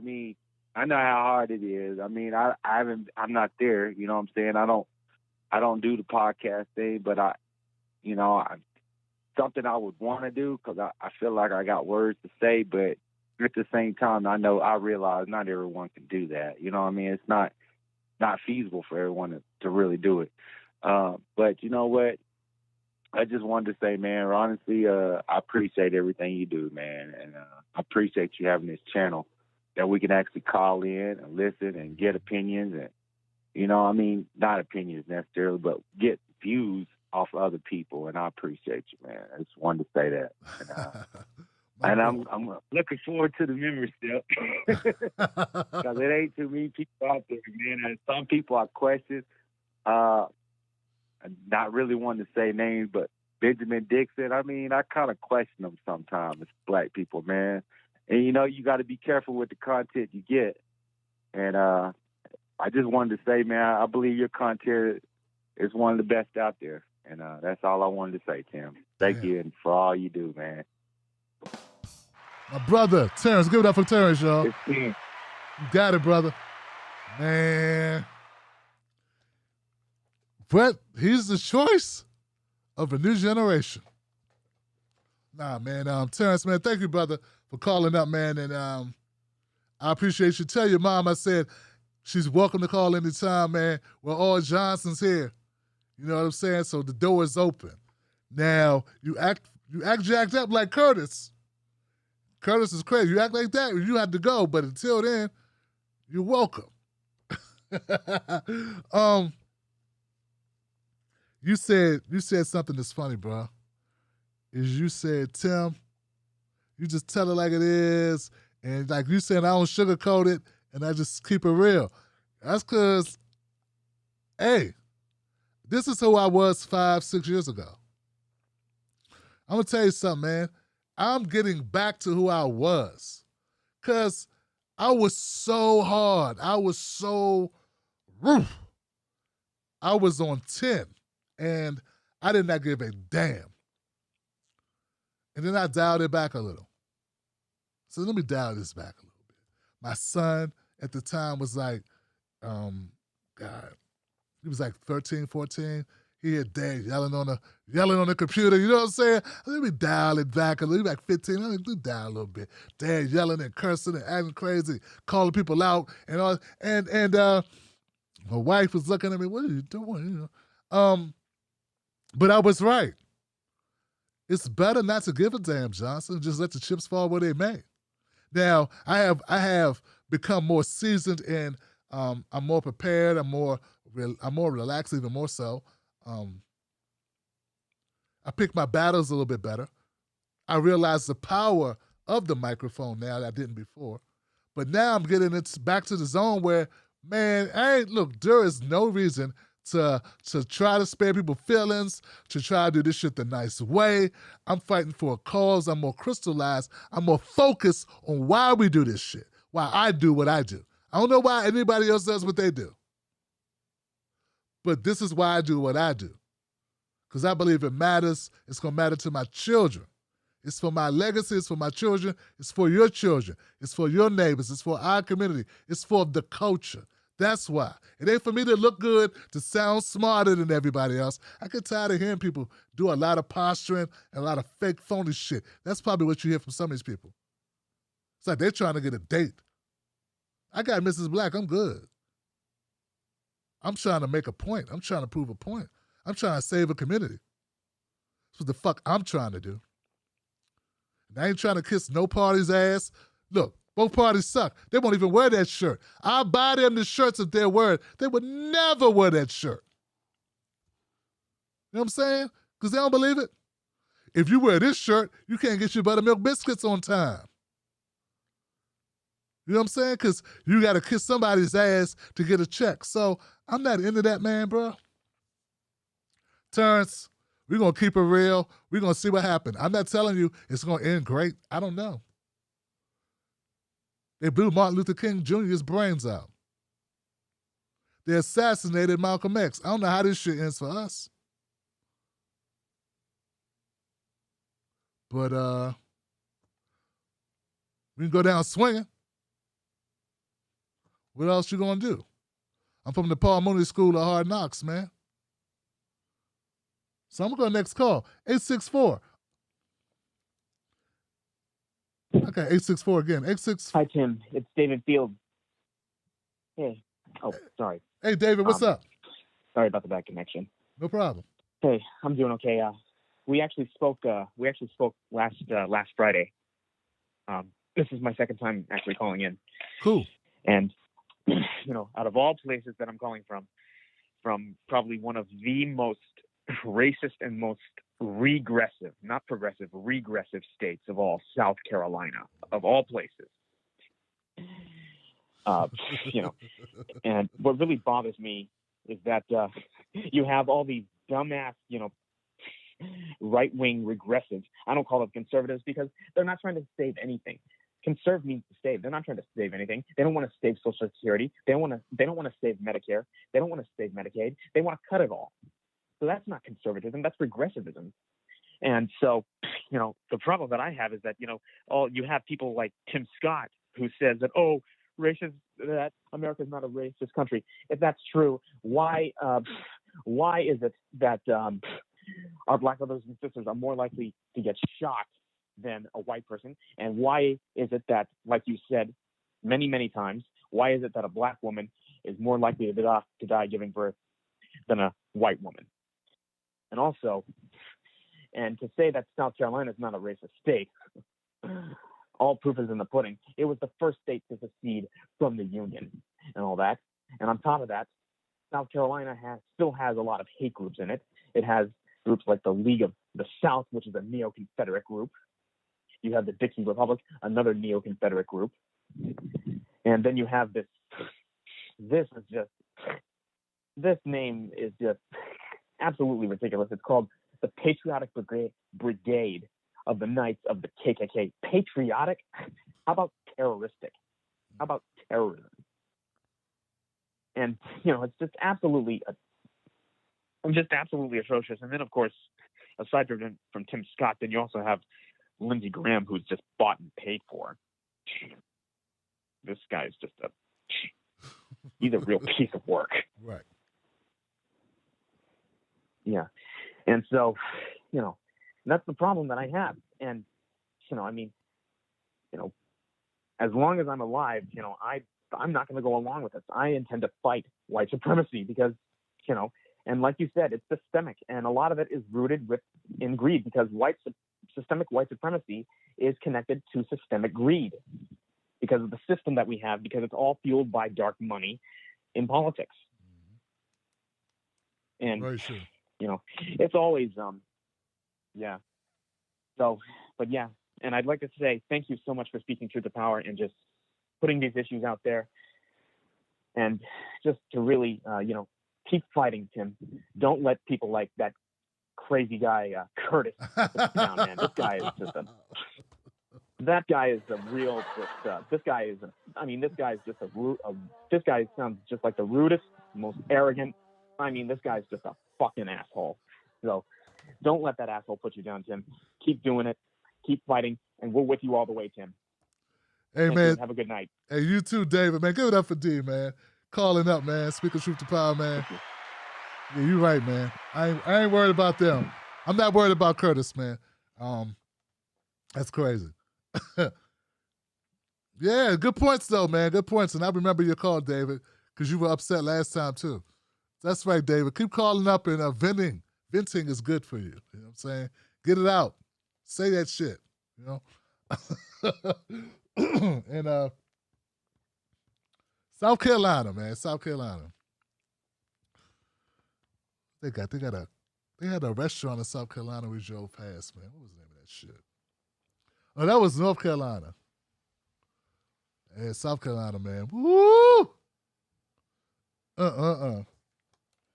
Racism is cooked to perfection. It's aged well like a fine wine. It's got marbling on it, like a good steak. Oh, that racism in South Carolina. Mwah! Grabanda.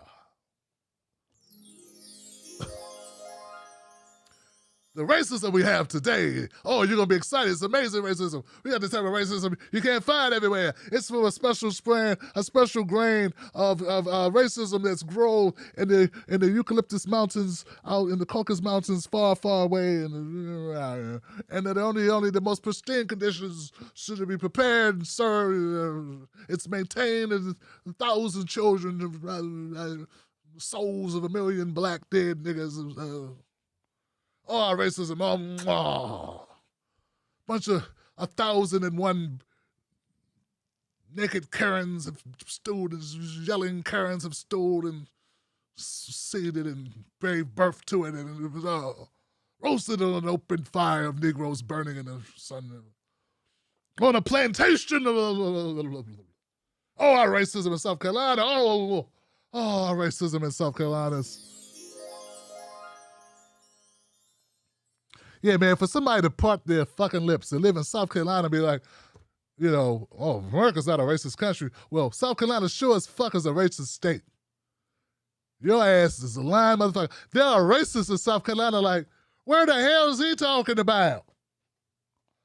Well, we got to do our job better. This guy says it's not racist. Fucking coon. Dumbass. There was a time I felt sorry for guys like Tim Scott. That was another thing. I was too nice, man. Too fucking nice. I'd be like, man, he's got to operate in a system of white supremacy. He's probably the only person in his family. And so, shut up. I don't get this guy no pass. That guy's over there. Yeah. Him and Jesse Lee Peterson over there. Yeah, look at all the money we're counting. Call me what you want to call me, boss. 409, you're live. What's your name? What's your comment? 409. Hey, what's up, Tim? What up? This is your boy Smelly. I'm coming out of Beaumont, Texas, but I'm representing El Paso right now, driving. Figured I'd chime in on a couple of things that were said. I have a few things I want to say. My brother, go right ahead, brother. Oh, my bad. I might cut out, man, so you got to work with your boy. But let me see. The first comment was the guy, one of the comments, the guy spoke about how he was interested in podcasts and whatnot. I suggest you do get more into, like, independent media. Leave the media alone. MSNBC, Fox News, C-SPAN, you know what I'm saying? Because I can tell you I was like 17 when I stopped watching TV right before Obama first ran, and I voted for Obama. But I questioned a few things even at that time. I also questioned how Nancy Grace would always talk about young black kids who would be fighting in class or whatever, and she would degrade them. She would degrade black kids so much that I would look at myself, me being a 11th grader, about to turn 18, and look at myself and question, like, am I really this scary or am I this bad? So the media traumatized me at a young age to where even now I don't watch TV. I'm on the independent, media wave, and I've been on that before, and now we have more open broadcasts to where we can meet people like Tim Black or recently Kwame Brown to Charleston White, or just even Boyce Watkins, I was dipping and dabbing into him for a while until Kwame Brown got into his, but that's another story anyway. I also want to talk about hey, real talk though, boy, been tearing them up, but the chick who was running the track, beautiful young woman, she come out of Texas. I'm from Texas, you know what I'm saying? She smoked, and she knew what she was doing.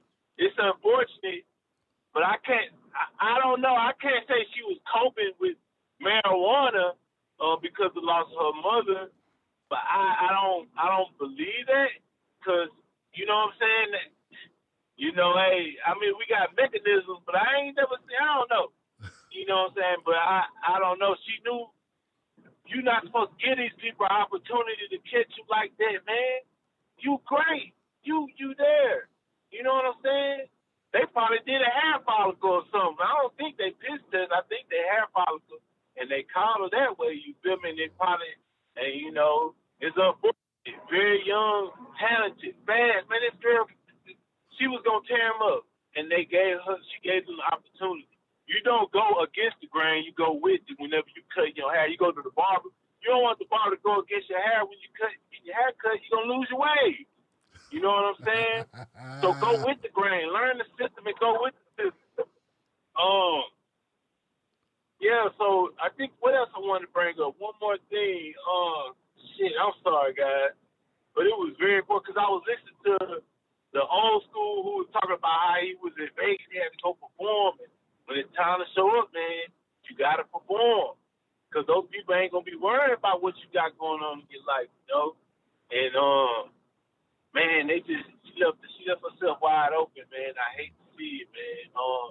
But, yeah, man, I forgot what else I wanted to say. But, yeah, Tim Black, yeah, you keep doing your thing. I see you got people who are interested, you know, and you putting in that work. So, yeah, everybody keep checking your boy Tim. I subscribe. I've been subscribed for a while. I was watching back in 2015 and 16 when Bernie started, you know, running. I left all podcasts alone after he lost, but when I came back into it, first person I came back to was Tim Black, you know. So, yeah, man, keep it real, Tim. Appreciate it, brother.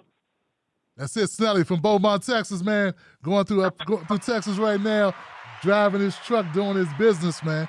That's my brother, man. And see, that's why I love this show, man, because we got folks to call from everywhere on this joint and all over the country. You know what I'm saying? That's amazing, man. That's what's up, man. Make me want to get out on the road. Yo. So I saved my man Gary for last because I knew Gary. I know Gary's got a good comment. Gary, what's up, man? Tim, thank you. Yeah. I got a good comment. How much time do I got left? Do we got a couple hours? You did a great friggin' interview today, I thought, with Mark Thompson. And nobody's brought that up tonight. I thought you and Mark had one of the greatest sit-down interviews I've seen. There was definitely a little generational gap. Mark came back when you said, first of all, Mark said Petey Green, WOL, DC. He comes from a tradition and you following that. But you guys respected each other, even though you disagreed on the reparations, a couple of points. You guys, you could see were 90% on the same page, and nobody recognized that conversation. Are you kidding me? Nobody recognized that as one of the great fucking ways that two men talk to each other and have a disagreement and still at the end of the day say, I love you, I love you.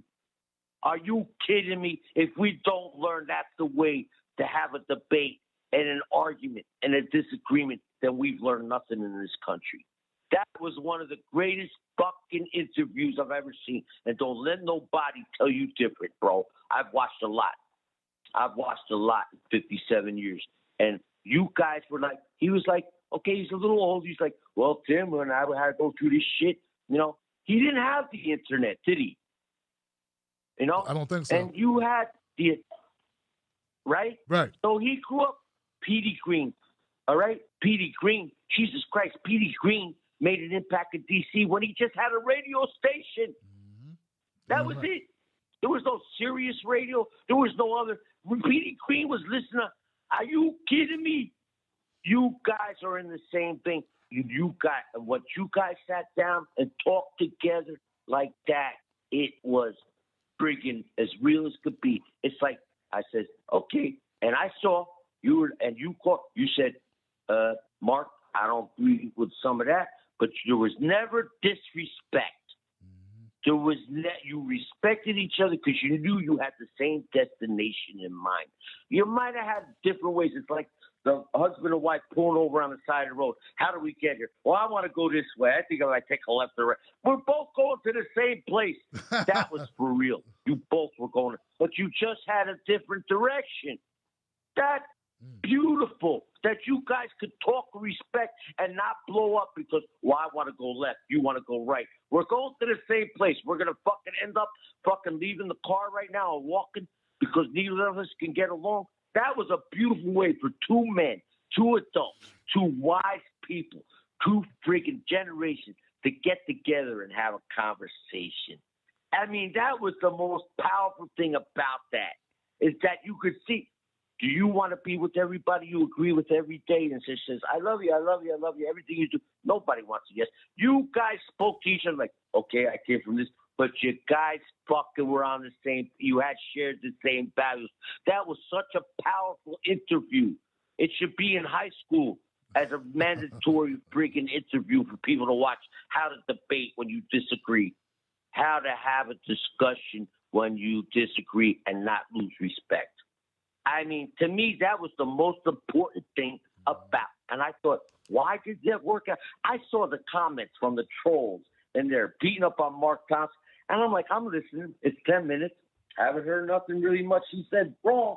And at 20 minutes, I'm like, haven't heard much he said. And then I saw, 21-minute mark, the reparations disagreement. But it was handled respectfully. All right? You guys agreed on 90% of your shit. And on the 10% you disagreed about which way we go, like, do you want to take I-75? Do you want to take 2? We're going the same way. I think my way's faster. Are you kidding me? That was a beautiful way to represent how you fucking talk as an adult, as a fucking wise man, as a friggin' mature person. Don't get sucked into these tabloid fucking shows that fucking people. I mean, remember the news racks? We had the tabloid, and I was like, "What do you want to read this?" I'm like, "Read what? Some make-believe shit that just gets you to buy that fucking magazine right now?" All right, come on. I want real shit. And you did it, bro. The other thing I sent you was the drug war. See, Tim? Okay, you gotta get your heads up. So guys getting close, but the drug war thing. I sent you some on the Portugal. Philippines thing. I don't know if you caught that. I sent it to Caleb, and I just sent it through. I don't know if it went through, because sometimes it comes back like, well, it's spam invested or whatever. But I try. The drug war has to be fucking one of our biggest. The immunity thing. Okay, let's get the fucking cops under control. Stop giving them a free get out of jail card. I mean, they got a card in their wallet that, gets them out of jail. What do you got in your wallet? All right, it's like an American Express. What do you got in your wallet? You ain't got a free get out of jail card. All right? I mean, come on. That's a joke. So that's got to go. Nobody can argue that.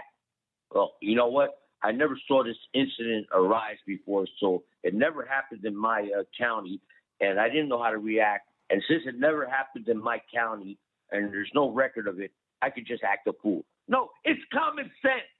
All right? You can't tell me because it hasn't happened in your jurisdiction that you've got the right to get a free get out of jail card because you didn't use common sense. Okay? This is bullshit. So that's got to go. The drug war, Tim. To me, I think this is the biggest thing because drugs really are medicine. And a medicine becomes a drug when people abuse any medicine. You abuse coffee, you will end up not. You abuse aspirin, you will end up. You abuse any kind of medication, you will end up in trouble. What did the alcohol companies say? Budweiser came off the hook. They were killing people left and right by giving them beer, and they were dying in fucking car accidents left and right. And they said, hey, Bud, Anheuser, you got to, we can't let this happen. People are dying and friggin' drunk and driving. And Anheuser-Busch said, well, just tell them to drink responsibly.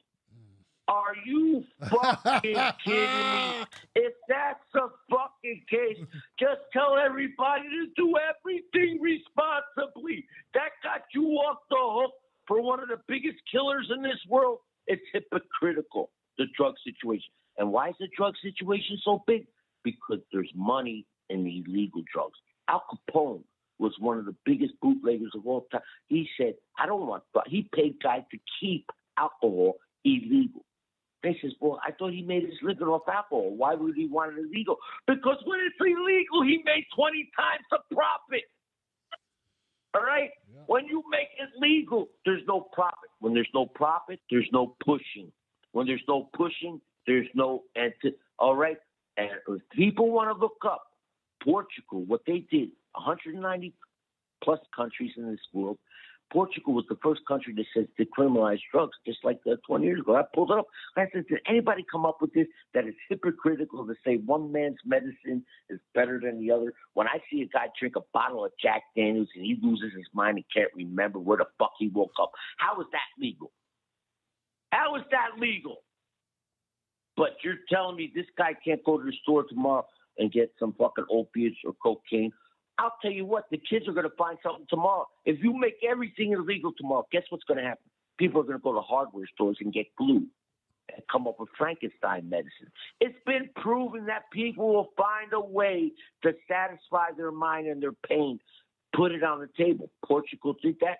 The crime rate dropped in half. The fucking profit was taken out of the business. The jails were cut in half. We got 50% in America in jails because of drug-related crimes. We got fucking people making money in law enforcement and correction systems and fucking all these systems because they're like, now you got private prisons? Who the hell would think I want to vet in a private prison? Well, because we could hand people drugs, bust them, and then put them in jail. Are you kidding me? We got to get this right. The drugs is not a criminal issue. Anybody could take any drug and fuck up tomorrow. You could take enough aspirin. You could take enough friggin' ammonia, Windex, ammonia. Hey, he said ammonia. It wasn't illegal. There's no law against Windex. It fucked up his head and he killed somebody. Well, that's all right. Are you kidding me? Anybody can take any kind of chemical tomorrow. It comes down to responsibility. I got to give Bud that. I got to give the Surgeon General says you could smoke, but this might cause cancer and hurt pregnancy. But since we put the warning on here, go ahead and get cancer and cause fucking pregnancy. Are you kidding me with the hypocrisy of this shit? The drug laws is a money thing that's affecting our lives every day. How many people do you know, Tim? I can't go out my door without finding somebody. 1 out of every 2 families has a drug problem. And why? Because, first of all, it's not the drug that's the problem. It's the fact that they got to pay so much money to get a drug that shouldn't be that much. Okay? And the financial crisis causes people to rob and steal and do everything to get their drugs. If you make it legal, you take the profit out. Watch the Portugal show, my friend. I love you to death. I'll leave it at that. And I'll talk to you later. I love you. Give it up for Gary, my brother, y'all. Gary went on a rampage. Damn. Gary went on a rampage tonight. He also says, damn, Gary. What's up, man? You should stand-up routine or what? What you gonna have a second career, brother? What's up, man?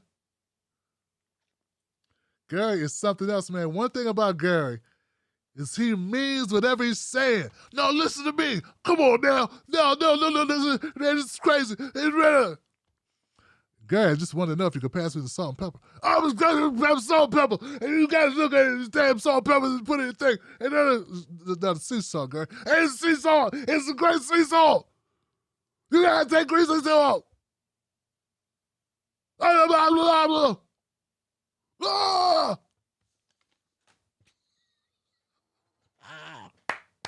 Give it up for all the calls tonight, y'all. Woo! Damn, Johnson. Oh, man. Hey, look, man, here's the thing, guys. You guys held me down tonight. I want to thank you all for being resilient. You know, we lost our phone lines for a second. Well, we lost the stream, but we were able to come back and do the damn thing. I got to start doing like, man, a lot of people don't even play clips. Maybe that's what we need to do, no longer play clips. You know what I'm saying? I just have to tell you what happened because you see what happens to our live streams. And we have a good night setup, and then that happens. It ruins the flow of the show. So I'm really considering no more damn clips. Anthony said Gary's trying to extend the show by another hour. I ain't mad. Go ahead, shout out to all the callers: Marvin, Damien, Emerson, Sean, John, Dave, Ramona, Terrence, David, Shelley, Gary. Yeah. Shout out to Mrs. Black for coming down and letting me know that the string was off. I'd still be yelling. And Shacarri, blah, blah, blah.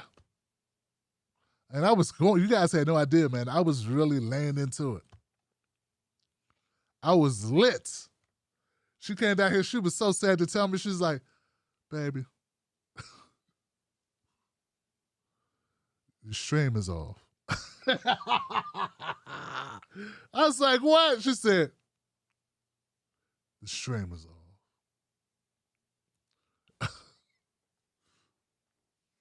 Rub my head like this. Oh. Oh, man, I tell you, man. Okay, look, guys, now. It's hilarious, man. But I'm glad she told me because I'd still be talking. I'd be like, Gary. As long as I'm not like Crazy Curtis. Okay, so let's go to comment section, man. I got some folks. Remember, guys, become members of the Tim Black Wolfpack by going to jointimblack.com. Go to jointimblack.com. It's a great thing to do. We're going to start doing our Patreon-only content.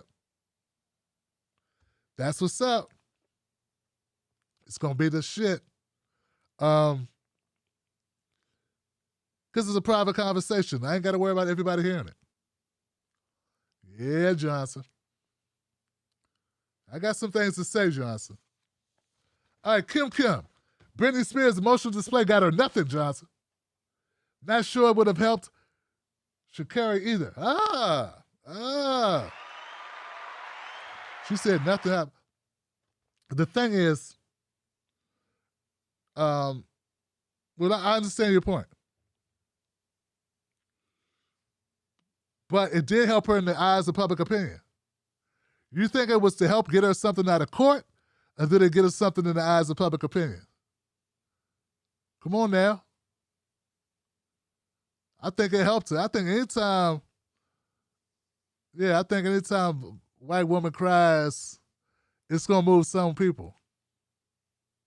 That's what I think. I don't know if necessarily you can call that a loss. Like, it depends on what your expectations are. Would I think that means she's going to get it overturned? Maybe not. But I think it only benefits her. Emerson Lamb, question is, did he get people to leave the Klan? I think I answered that pretty well. Sally, Tim, remember Oregon decriminalized small amounts of all drugs. Right. Can't get over here and party. Love you and your Portland grandma. The pantry ain't here. Oh, the pantry ain't there. Man, I'm trying to tell you. I still got pictures of Portland. Mm-hmm. I still got my pictures. And I have this thing which cycles through, like all my photos. And there's pictures of me on the streets of Portland. It's crazy. I got footage, of course. So it's all good. I'll go back. Ramona Lawson. When someone says reparations would be too costly or difficult, the scene from The Color Purple comes to mind. Until you done right by me, ain't no good ever gonna fall you. The fractured finger is being pointed at all of America. Sally says, another thing. Everyone, if you can, donate to Nina Turner. Donate to the Nina campaign. PAC money and her competitor is outspending her 4-1. What? Please help Nina and all of you in her district vote.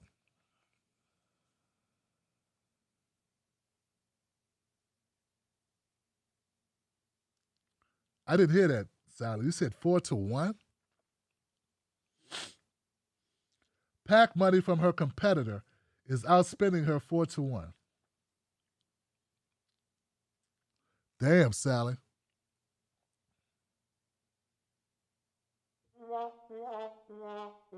Damn. That's some serious PAC money, y'all. We're going to have to do some serious fundraising for Nina Turner. Ty Savage. The more people fighting, the better chance of getting the thing done. Ain't that the damn truth? 4-1? Nina Turner raised $900,000 just in the month of June. Hold on, guys. This is important. This is amazing. This is...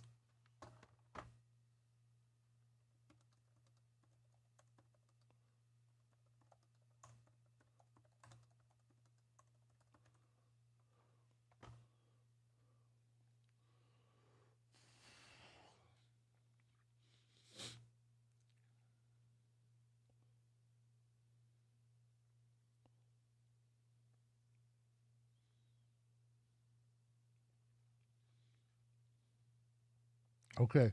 I don't see that, but I'm definitely going to look into it. I'm definitely going to look into it and see what we got.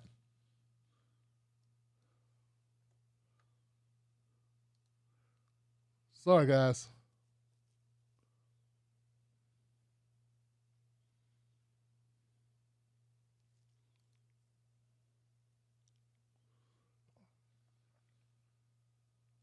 Anyway, I'm sorry, guys. I had to check this out. I'm invested in this campaign. I'm a very much supporter of Nina Turner. Go to NinaTurner.com, become a member. Well, go to NinaTurner.com and support her candidacy. And you can support from $3 to whatever. You can write in an amount, whatever amount you choose. That's it. What else, guys? That's all. I got love for you. Remember, check out our YouTube channel. Please go watch something on our YouTube channel this weekend. Let's get the numbers up. Yeah. Let's get the numbers up on the YouTube channel, guys, because they're promoting us a little bit better. It's getting a little bit better lately. So, I mean, still, I'm losing subscribers, but I'm getting more views.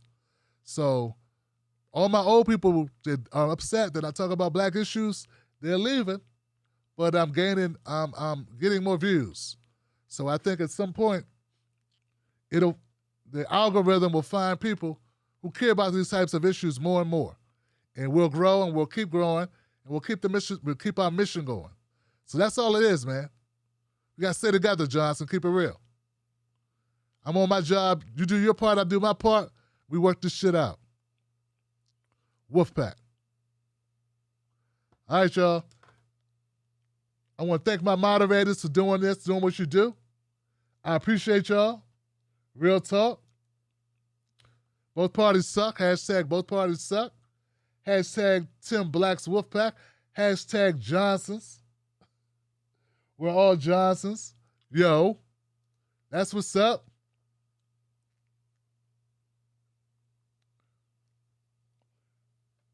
Kim says, no, I don't think you heard Brittany's story there. She's being abused. I think Sha'Carri might go the way of Kaepernick. I don't know, babe. You're right. I don't know all of Brittany's story. I thought it was like her dad had control over like her finances or something. You know what I'm saying? That's what I thought it was. Abused. Sally Thompson said, and this one's for you in the Wolfpack. No grandma is not stoned yet. Love you all and have a great weekend. Not yet. Hey, look, why not? You safely at home, right, with Mr. Thompson. And hey, you good. I wish you the best. I wish you a great fucking weekend. Over 50 Fantabulous. Thank you, moderators. My New York City girl, Eric Cervantes, Sally Thompson, Anthony Lamont, Violet at Content Boutique, Tim Black Wolfpack in the green, Shogun 82. Look, guys, don't forget your Nina Turner emojis. I put those up there. Post those around. Let people know. Nick, what's up? I see woke. I see the woke working. I see the new TBTV. What other emojis people using? See, I got the new emojis on this joint. I'm telling you guys, you need to woke, a lot of woke. That's what's up. That's what's up. So I like to know what people prefer, you know what I'm saying? That's what's up, man. All right, I'm gone for real this time, y'all. I love you. Be safe. Have a great weekend. Remember, don't let nobody take your cornbread. Sprinkle some facts on them. That's messed up, man. Kwame starts saying, Mama's cooking. I'm like, man, I've been doing sprinkled facts on him for like 6 years. He comes up, Mama's cooking. And everybody just forgot. That's how it is, man. If somebody get big at something before you do, now it looks like you stole their shit. That's how it works, man.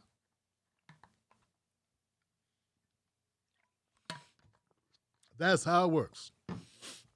So, it's all good. You get a small window to get your shit out there. If you don't take it and get it out as much as possible, somebody else is going to use it. Somebody's going to come up with it, because ideas are everywhere. They just float through the air. This idea is just floating. They can land in somebody else's head.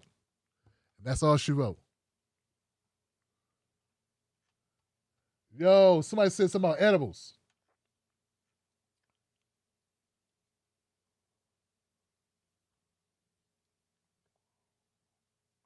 You have a good night your damn self. Be safe now. Happy 4th of July. Oh, I mean, Juneteenth. Wolfpack. Shit.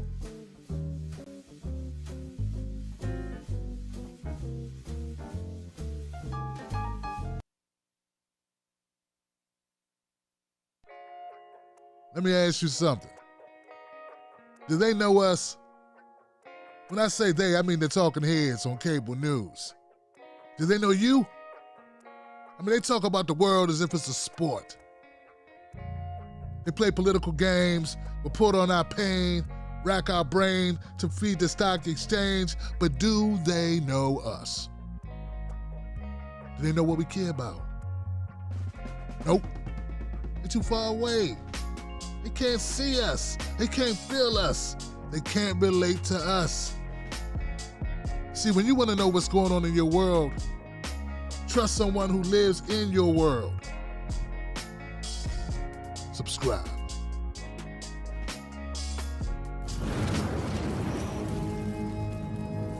Don't fall for the banana in the tailpipe. Don't be fooled by corporate media talking heads misleading the people. Get your news and information from an entity that keeps it real. Tim Black. Tim Black is the host of The Tim Black Show. Independent news that leaves you informed, inspired, and sometimes entertained, but always in the know. Go to timblacktv.com and sign up today.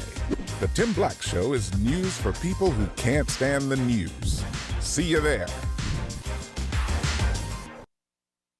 Tim Black.